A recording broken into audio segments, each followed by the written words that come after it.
remember when the MDGs were being put forward, there was so much talk about the level of ambition of the MDGs and how this will never work because they are too far-fetched and how can we do this and so on. In the end, when they closed last year, it's interesting to see how much progress was made. And it probably underlines the fact that what gets measured gets done, or at least the focus is on getting it done. And I think that's an interesting frame. The SDGs have therefore built on that initial momentum and come forward with a much broader plank. As you recall, most of the MDGs were focused on the health and education sectors. So looking at the SDGs is going to be a different kind of a challenge. Let's see how we go forward in implementing them and so on. And one of the things, of course, with the SDGs is that there is nothing that will happen without partnerships. And that's going to be the subject of our lunchtime talk today. I am delighted to introduce, I don't know where he disappeared now. Ah, there he is, okay. I'm delighted to introduce my friend and colleague, Indran Naidoo. Indran's the head of evaluation at UNDP. He's had an illustrious career working through different parts and always focused on monitoring evaluation. He was, he's South African, so he worked in the government of South Africa before, in the Ministry of Lands as the head of monitoring evaluation there. And then he moved on to bigger things and became the Deputy Director General of the unit which was responsible for monitoring and evaluation across the country.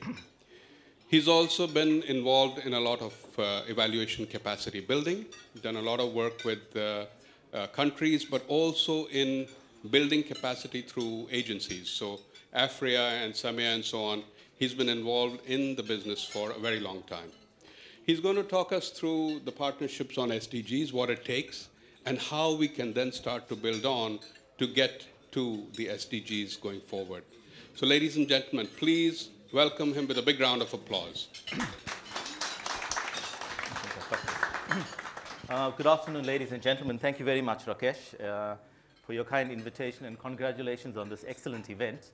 It's also a pleasure to see many colleagues here, former colleagues. I was last in Abidjan 18 years ago when discussions took place with Mohamed Manai at the African Development Bank on the formation of the African Evaluation Network and Association. So it's good to be back after all this time and see that they are now going to be hosting their 7th. And I think it really points to the fact that a lot is happening in Africa. It's an honor for me to share some thoughts with you this afternoon for reflection, partly descriptive and partly provocative, because as we move towards the SDGs, there's a lot that we need to do. So my talk is going to basically focus on 4 areas, one of which is a recap. The first point I make is that evaluation is a collective pursuit. The discussions in the last 2 days have indicated that whilst you have silos and ministries, in order to be effective, you need to work collaboratively. By no means does that mean you undermine the independence, credibility, and utility, and that is the tension you have. And the high fives are central to transforming Africa, and evaluation plays a key role on it.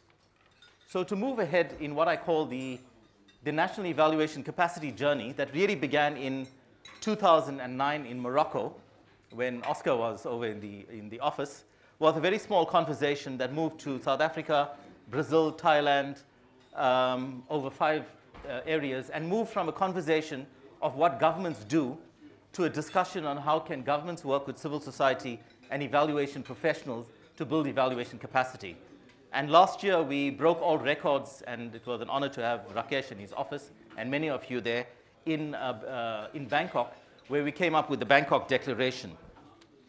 But really what this points to is a bigger issue, and that is that evaluation is no longer the pursuit of either the professionals or the government departments. It has a range of players that come together and have conversations on both methodology and strategy. And we just have had released recently the proceedings of that event. But a further point that's significant coming to Africa is that there's been a great growth in the development and participation of African governments over the years.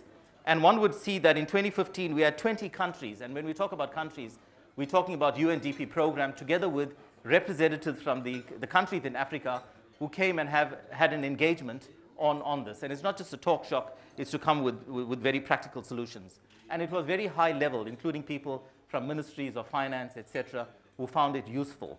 So that indicates that it's not just a pursuit of a unit or a group of professionals or civil society, it is really a collective. Moving on, we need to remind ourselves that evaluation is for citizen benefits. And that changes the optic, is that we are responsible to ensure that the organization we serve meets its mandate. Your fundamental client is that mandate. It is not a tool for management. That's a secondary issue. And the office that I lead is an independent office which focuses on the accountability and, of course, the learning dimension. But when we were last year in Thailand, we did it with ideas, which many of you are members of, together with the government of Thailand. And we came up with the notion that to be effective, you need to blend principles of independence, credibility, utility with practice. Then only will you be effective. You'll either be otherwise too much on the practice and too much on the theory. And we came up with some very good perspectives on that. And it came at a good time because it really links to taking stock of the MDGs and moving towards the Sustainable Development Goals. SDGs and National Evaluation Capacity, together with the 500 persons, we came up with what's called the Bangkok Declaration, which was really a roadmap on how we should collectively engage in evaluation. And that is charting the way in terms of the further conversations. And of course, the proceedings on the conference are also publicly available. But more significantly, we need to recognize that, let's go back to Brazil conversation, that at the end of the day, we are ICU people. The U is the utility, but we're not going to get utility if we do not have good credibility. And to get the credibility, it's not just methods, we also need to be well located, and that is the independence. So the conversations in Brazil was, how do you achieve this independence, credibility, and utility in a way that actually brings about high quality information to bring about changes? Now, the Bangkok Declaration set a roadmap that was very ambitious because many of us wrote it. And it was a very complex process. It was a sort of negotiated text. But the key issues that came up, there needs to be national and local data systems, which you've spoken about. You need to establish frameworks. You have to have resources, create opportunities, develop systems, many parts, many players, and its principles, and establishing evaluation training programs are the various things that you need to do in order to build evaluation capacity. And the fact that there's many, and I'll talk about it in a short while, many more evaluation associations in Africa than there were 18 years ago when I was here, attests to a move in the right direction. I make the point that evaluation has grown in Africa, more significantly than is reported. And the progress towards professionalization of evaluation is visible. We see it when we evaluate the various programs across the continent. The ADB and independent evaluation has made a very significant contribution to the debate, and I'll talk a little about the office that I head. The work of the IDEV is critical for development attainment in the ADBs. It's the reflection for the course correction. And the African Development Bank investment in building an evaluation culture has helped. So the work that's happened here has had very, very tangible and real benefits, which comes in your publication, Evaluation Matters. And I pulled this edition, which was a special edition 2 years ago. And I looked at what the president said then. He said, what does it take? The flag and national anthem? No. Also, the prosaic and substantial things such as a functioning society, strong economy, and strong institutions. And unless we can move in through evaluation and ensure that, we really are going to be stuck at the flag and the national anthem. I come to Africa, and I'm very happy to see Agado and my other colleagues here. And if you look at the beginning when it started, and moving on till 2014, the conversations. But the greatest proof that evaluation is alive in Africa and is of high quality is the launch of the African Evaluation Journal, which for the first time captures experiences that happen here. Because for too long, the profession has been dominated with the conversation that evaluation only happens in the north. That's where the thinking, the concepts, and the practice happens. When you move on the ground, you find it very, very visible, and just the readership of that has gone quite significant. I'm very happy to have been associated with AFRIA, in particular the 2004 and subsequent events. And UNDP will continue to support AFRIA because it's about the development of the continent. The office is independent. We have a policy, functionally independent. We report directly to the board and donors, and we engage with the evaluation community. But what's clear is that it reports directly to and is accountable to the executive board, which represents the 170 member states. So the work that is produced is taken very seriously. We've invested a lot in outreach and products. There was a lot of conversation about the hostile thick report. We do that, but we also have infographics, videos, clips, etc., because in the era now, we really need to get people to understand and to read what's happening. Very practically, the work that we do in the continent, since 2012, my office has covered $3.4 billion of programming. We've evaluated $3.4 billion of programming. We've done 15 ADRs, which is another way of saying independent country level evaluations, and we've got 4 planned next year. And in all of these situations, we have debriefed the governments. So we've been around. From Liberia in 2012 until the very Zimbabwe last year, each of the pieces of work, we spent an entire week sharing the results with the counterparts, the stakeholders, the donors, etc., and they found it useful. And the recommendations are there, so it brings about a change. Those topics which the African Development Bank deals with, the 4s, the 5s, the institution, the state building, are the same topics that we also evaluate, not just of UNDP, but the other agencies that are in play. So really, the initiative, institutions, inclusiveness has been attained through interventions. And I would argue that independent evaluations, because of their credibility, has a great amount of utility at many levels. You all know the Human Development Report, which has been contested in various areas. We evaluated it, and we came with a set of recommendations. We spoke about its effectiveness, efficiency, sustainability.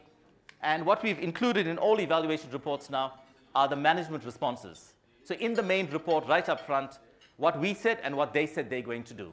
It's a part of transparency. It's a way in which you can bring about the tracking of progress. This is something new we've done in the last few years. Let's move now to the pillars. The MDGs, the SDGs, lessons for the 5s, and what does this mean in practice? Just at the end of the MDGs, we evaluated the MDGs, the UNDP contribution to it, and we came up with this evaluation. And of course, we found some strengths, but we found many weaknesses, which clearly indicates that if these matters are not addressed, you'll have exactly the same problem with the SDGs.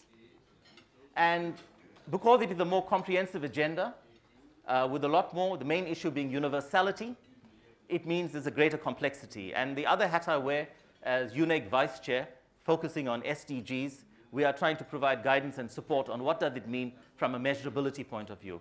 In most of the governments we work with around the world, they want support on how do you evaluate the SDGs and what are the initiatives you can bring through.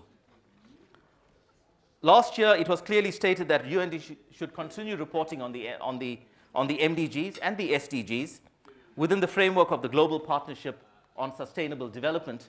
And UNDP focuses on just 3 areas, which you've spoken about: poverty, reduced inequality, peace and justice. So those are the areas of responsibility. Obviously, we will look at it much more broadly, but that takes place within the broader ambit of sustainable development, democratic governance, peace building, climate and disaster and resilience. So apart from these evaluations, we also produce focused evaluations on the impact of the environment, the Small Grants Program, climate and adaptation, governance, etc. The high 5s also resonate with UNDP, with the UN system. The question of light and power in Africa, feed Africa, this morning's discussion, industrialize Africa, integrate Africa, improve the quality of life of people of Africa in some way or the other. When we look at the program, which we normally take about 7 or 8 months, the average program, $15, $30, $40 million, these are the areas that we try to see to what extent have the various initiatives, not just UNDP, contributed to this part. In terms of the Sustainable Development Goal, it's clear that UNDP reports, but we have UNEC contribution. We also have Oscar Garcia, who's also a vice chair here today, and he has a responsibility, one of the 4, and we say what we can offer. So to the evaluation community now, we are working with our UN evaluators, our 43 agencies, to help build their capacity so they become more astute in the support of the SDGs. Finally, we need to recognize that the world has changed and we need to do things differently. It does not mean that what was done in the past is irrelevant or inconsequential, but that the dynamics have changed. And with this, we note that the adoption of the norms and standards for evaluation by UNEG that took place in April in Geneva this year, after 11 years, clearly entrenched independence, credibility, and utility, but also brought in other perspectives, other rubrics in how to assess. And we believe that paves the way for the change to happen. And we are currently working on operationalizing this. These are the norms and standards. They will be available in all languages on our website. They're accessible. We have the norms, the standards, key issues of budget. You've got to have a budget to do it.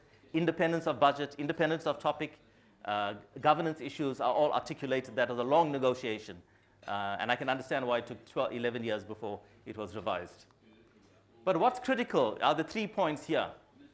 We need to reflect on the continued viability and utility of the OECD DAC criteria and its applicability in the new development landscape. Secondly, there's been a change in development and funding. We're not talking just about donor and aid money. We're talking about countries themselves contributing to their development efforts. And surely that should change the relationship of the North-South and a whole lot of other dynamics. And we need to incorporate the UN and the UNEG criteria that is in here. So we will be in a short while looking at the rubric and lens that we classically use to come up with something that is more comprehensive, that better answers the true development questions around the world in Africa, that then provides a more meaningful, deeper analysis of what the issues are and how it can be resolved. And that's the conversation we are going to be having at various levels in the agency. Finally, I ask 3 fundamental questions. The first one, how to work in partnership to effectively build capacity. UNDP has recognized, as has other agencies, that on your own you cannot build capacity. It's a long, difficult process. It's iterative. But to go into partnership is also very difficult. We know it. We've tried to do so. In some cases, we've been successful, and in some lesser so.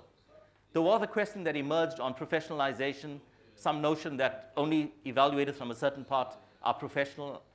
How do we balance the question of the formal qualification with the experience, with issues of language, with issues of competence, of content experience, before we come up with more, I would say, certified or able evaluators? One of the challenges we have, we don't have a global certification sort of committee. We're members of UNEG, et cetera, and we can get pushback. So we have to build our skills as evaluators. Secondly, most importantly, we need to avoid being elite. Right? That we produce high-quality information, that it goes back to the bureaucracy. The whole idea of evaluation is to ensure that the world citizens improve. But the question is, will the voice of citizens be genuinely considered as part of the reporting obligations for the SDGs? There's great statements of what should happen. Whether it happens or not is a separate issue, and some of our earlier discussions looking at the practice indicates that the process is moving again to become a technical, at least specialist one, with citizen voices not really feeding in more broadly. And finally, this relates to the evaluation offices, and we've started a bit. How do we as evaluators attain collaboration in the context of joint evaluations and joint programs? No program is delivered in isolation. There's multiple players. And one of the conversations is, how do we evaluate it in a more rational and joint way? Quite often, beneficiaries get frustrated. A set of evaluators from one agency comes and asks them questions, they go, and then another agency comes, and it goes on and on. But none of this feeds into a broader gestalt, and that's probably the most complex. Thank you very much for your attention. I'm happy to take some questions, and these are just some thoughts that I'm sharing with you on the subject.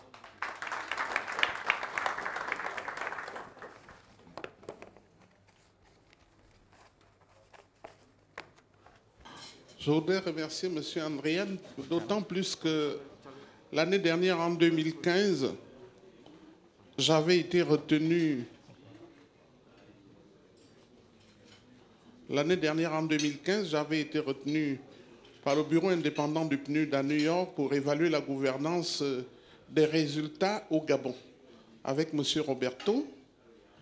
Et je peux vraiment vous avouer que le rapport qui a été produit pour cette évaluation n'est pas bon, puisque j'étais chargé spécialement de l'aspect gouvernance. Il y avait Mme Nsam qui était chargée de l'environnement et M. Ba, je crois, qui était chargé de la partie santé. Ce que nous avons constaté, c'est que d'abord, le leadership du PNUD est réellement prouvé sur le terrain et dans tous nos pays. Et il faut féliciter le PNUD. D'ailleurs, le représentant du PNUD est le coordonnateur de tout le système des Nations Unies au Gabon. Mais sauf qu'il n'y a pas eu appropriation du programme pays durant les 4 ans. Ce qui fait qu'il serait difficile, s'il n'y a pas une explication, une appropriation du cadre logique des projets sur lesquels travaille le PNUD, pour pouvoir ensuite les évaluer et intéresser les évaluateurs, par exemple, nationaux, ou même les bénéficiaires de ce programme. Alors, s'il faut ajouter justement l'évaluation conjointe avec la BAD et, bien entendu, toutes les parties prenantes, il me semble que là, c'est la plus grande partie, selon moi, puisque vraiment je suis rentré dans le PNUD pour y travailler, il me semble qu'il y a d'abord ce problème à résoudre. Le PNUD lui-même doit d'abord faire ce qu'on appelle l'aggiornamento, c'est-à-dire sur soi-même, regarder s'il y a appropriation de ces programmes pays. Et comme ça, vraiment, la coopération avec la BAD sera une très bonne chose. Mais je répète que le PNUD a le leadership dans nos pays. Et il faut vraiment que le PNUD tire les autres partenaires afin que les évaluations réussissent. Et ce serait une bonne chose pour faire réussir l'Afrique. Merci.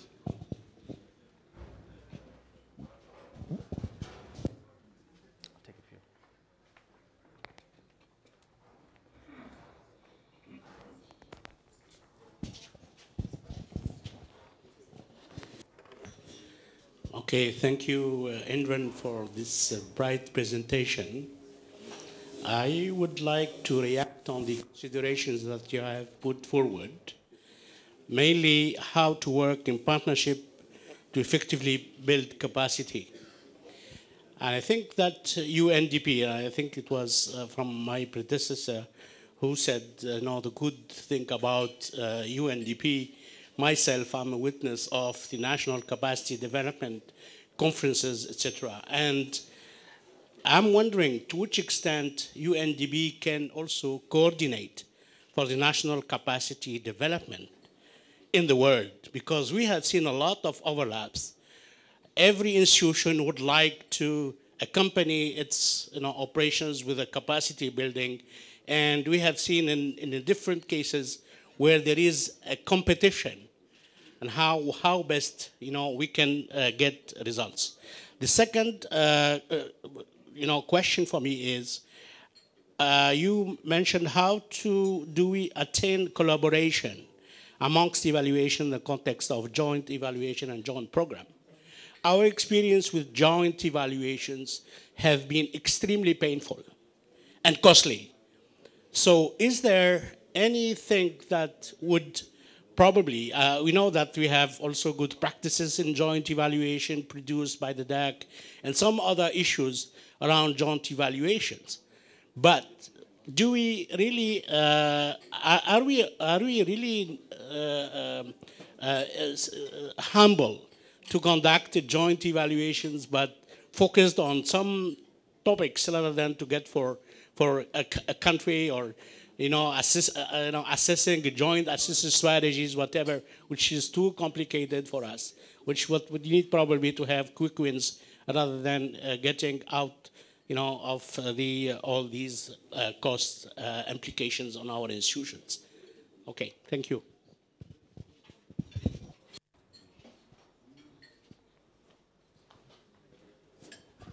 My name is Safiatou Diallo. I am from the Senegalese Evaluation Association. In your presentation,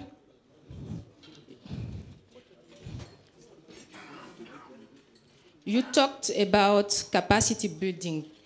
That highlights the importance of training. We noticed that many people are interested to evaluation, and I will take the specific case of Senegal. We noticed that there is a lack of training in evaluation. For example, postgraduate training. I want to know how can all key actors in evaluation, I mean National Evaluation Society, organizations like the African Bank of Development, the PNUD, UNICEF, can work together to support, can work together in order to respond to that need. Thank you.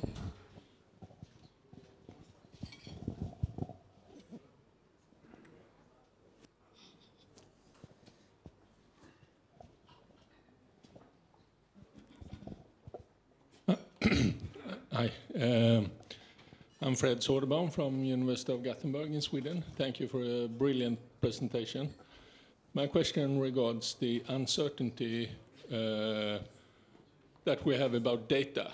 Both the MDG and the SDG approach to the development favors targeted goals, targets, indicators, which is different from other development approaches.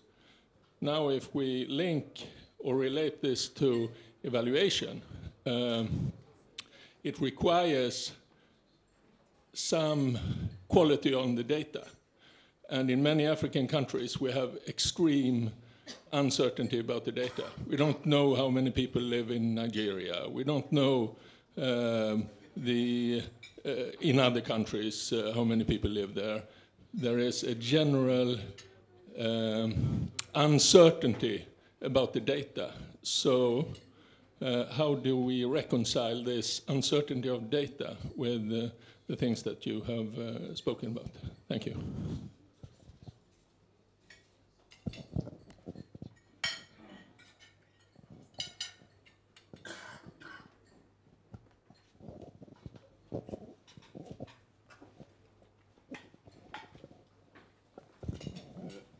Merci, merci encore une fois pour effectivement le partenariat et l'appui que le programme des Nations Unies pour le développement apporte effectivement à Africa, à côté d'autres partenaires effectivement, dont la Banque africaine de développement. Je voudrais poser deux questions. La première, vous avez abordé tout à l'heure les questions de réviser les critères, un certain nombre de critères et un certain nombre d'éléments par rapport à ce qui a été fait déjà avec l'OCDE.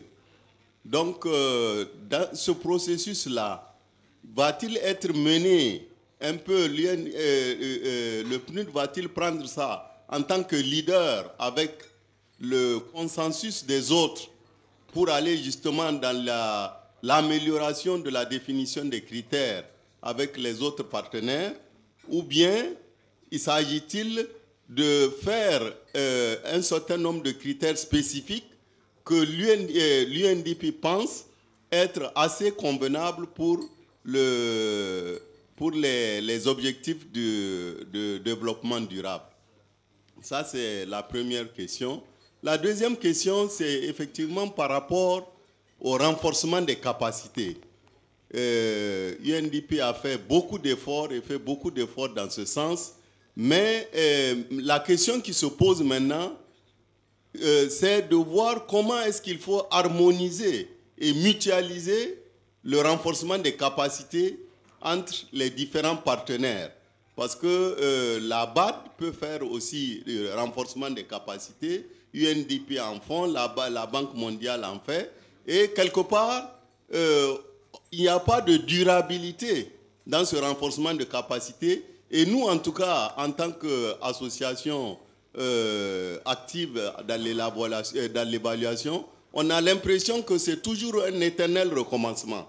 Et si vous avez regardé même au niveau des différents conférences sur le renforcement des capacités, vous n'avez jamais les mêmes personnes et on ne sait pas est-ce qu'on a progressé ou bien on a fait un recommencement. par rapport à cette question de renforcement des capacités. Merci.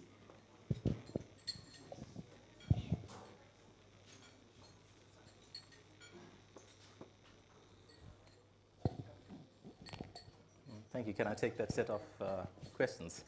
Okay. Thank you very much for the questions. I'm not sure if I'll be able to answer fully on all of them, but I'll try. The first question, the gentleman in Gabon on the model. The model that we use is the evaluations are led by an evaluator from my office, and I take full responsibility in final sign-off. But the practicality is we use teams that are from the country. So depending on the capacity in the country, we recruit people to assist us in the various areas of data gathering and writing up the areas in the different streams.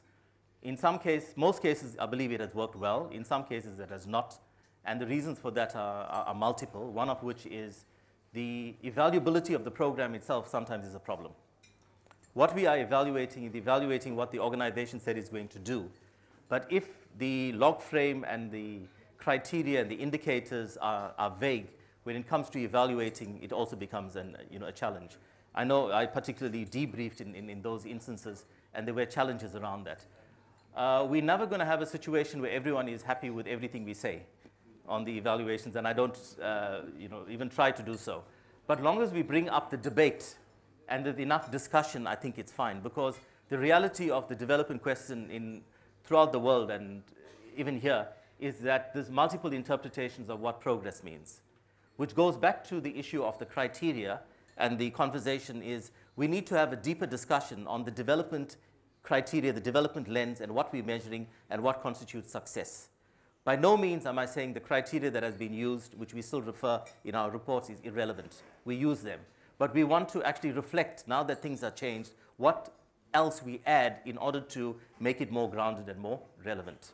So that's the point. But I'd be happy to discuss further on that particular case.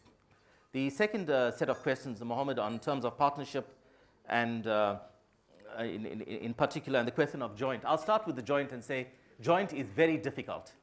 I did a joint evaluation with the Global Environmental Facility, the Independent Evaluation Office. It took us twice as long as we thought it's going to be. We had a lot of tension. Eventually, we got it out, and it was good.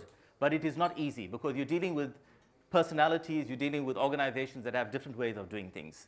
In as far as we can, it's good. I know the board keeps telling us, do joint. Joint sometimes costs more and takes longer than if you do it on your own. And we have many experiences of that. I think it's good for all of us to try doing a joint evaluation with a like-minded office. I think it has a benefit in that regard.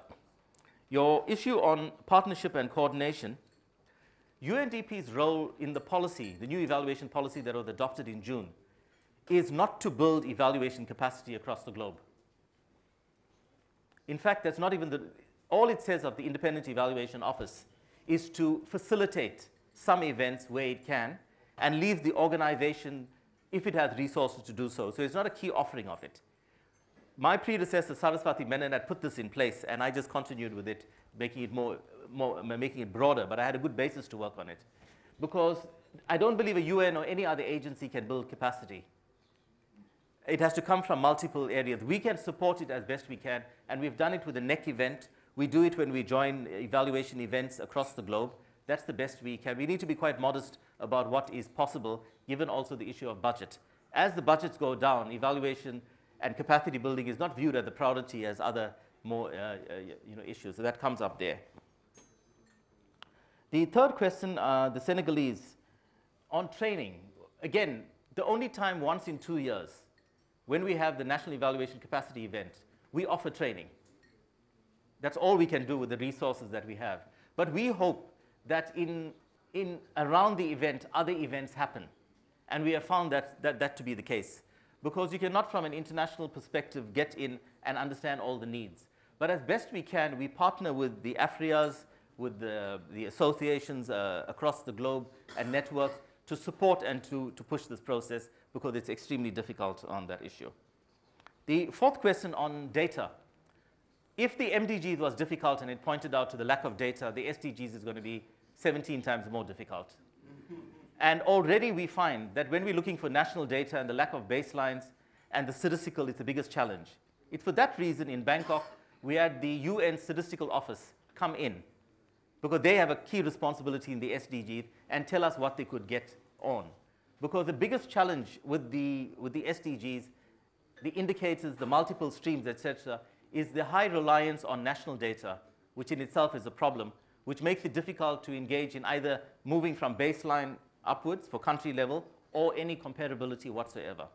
I think it's a very ambitious set of targets. I think it's good because it's inclusive, it deals with all the issues, but the challenge will come in a few months when the first reports come out, and already we're beginning to see that as being quite a problem. The last question on the criteria. We do not intend getting global consensus on evaluation criteria. It will not happen. What we want to do is to have a deeper discussion on the various criteria that's used by the various networks and to see how best it customizes to the agencies or the organizations we work for. That will be a modest contribution. For the very simple reason, to a marked extent, when we engage in evaluation, we already are, it's not goal-free. We're assessing against goals that have been set. The challenge is, what do we mean by relevance, efficiency, effectiveness, and sustainability in different contexts? And what constitutes progress or the lack of progress is the debate that we need to happen. So it has to get more gradated, a greater taxonomy on that issue, which comes again to capacity building. Last year was the first time, I think historically, when all three networks got together and jointly did the NEC conference in Bangkok. We had the ECG, we had the DAC, and we had the UNEG. And that was a great strength because we were able to share. But that's not going to be enough because each agency, there's different networks and they're going to continue. But as far as is possible, with the intention that I have in UNEG and the other colleagues here, I think we want to continue that deeper discussion in that regard. I invite all of you to go to our website. You'll see what we have been grappling with, our strengths and our weaknesses. And the area that really points is we are constantly in a process of reforming the systems we use in order to keep them as relevant as they possibly could for the multiple levels. But thank you very much for your set of questions and attention.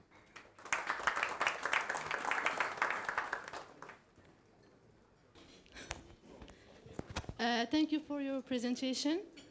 I have just a little comment, and you don't need to answer me, just a little comment. I wanted to share it with you. In your presentation, there is a map for Africa, and I think, as a Moroccan citizen, I think the map is wrong. I'm sorry, I had to share it. Can you go to I think it's slide number 3.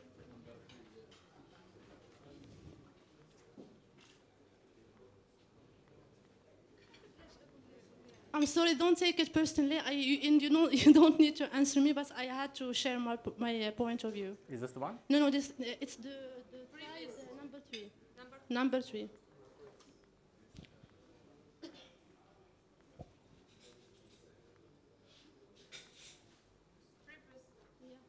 The one, yes, this one. This is not Morocco. There is a part missing.